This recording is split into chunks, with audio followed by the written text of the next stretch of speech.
that we can call on God and find out that our God can move. Anybody here glad that God moves? I want to highlight that for a moment and I'll get back to our text. This is not in the script, but I will highlight for a moment that our God moves. Meaning this, that our God is a God of action. Our God is alive. That our God can respond to our situations.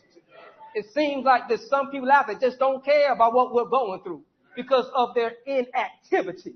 But our God is active. Oh, glory be to God in our life. How great is our God? Who is like the Lord?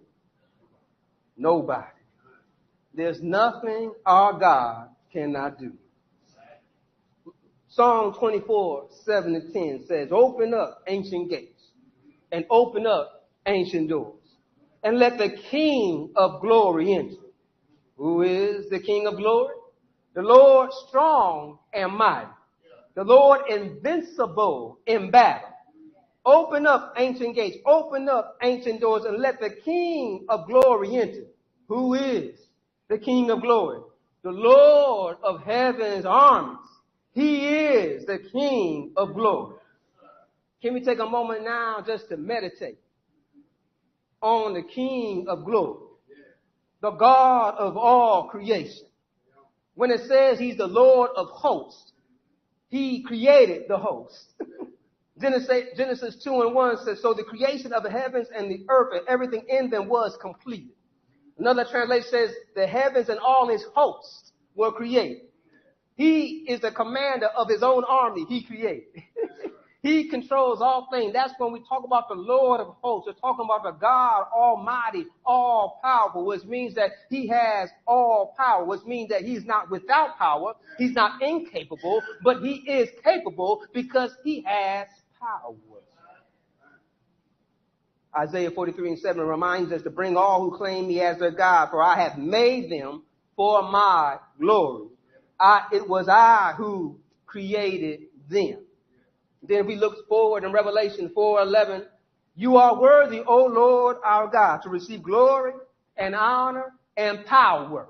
For you created all things, and they exist because you created what you please. Can I help you to understand again as we meditate on God, the Lord of hosts, that he is almighty, he is all powerful, and the creator of the heavens and the earth. So let us not look at man for help, but look up to the hills which cometh our help. And all our help cometh from the Lord.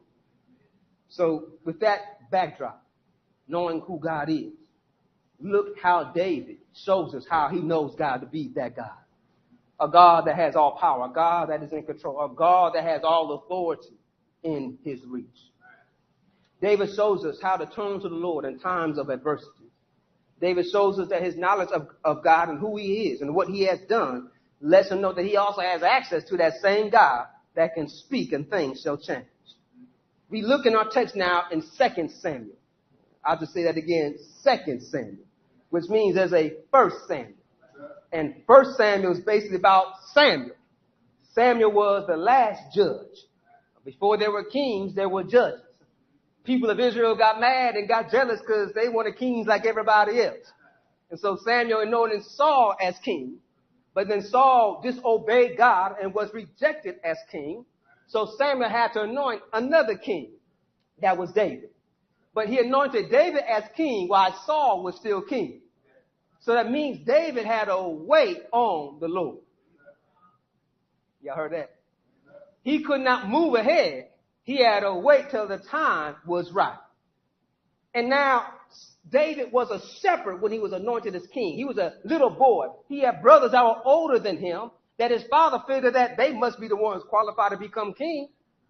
And they all waited, but Samuel was told by God, we're going to sit here, we're going to wait till that boy gets out the field, and we're going to anoint him to be king.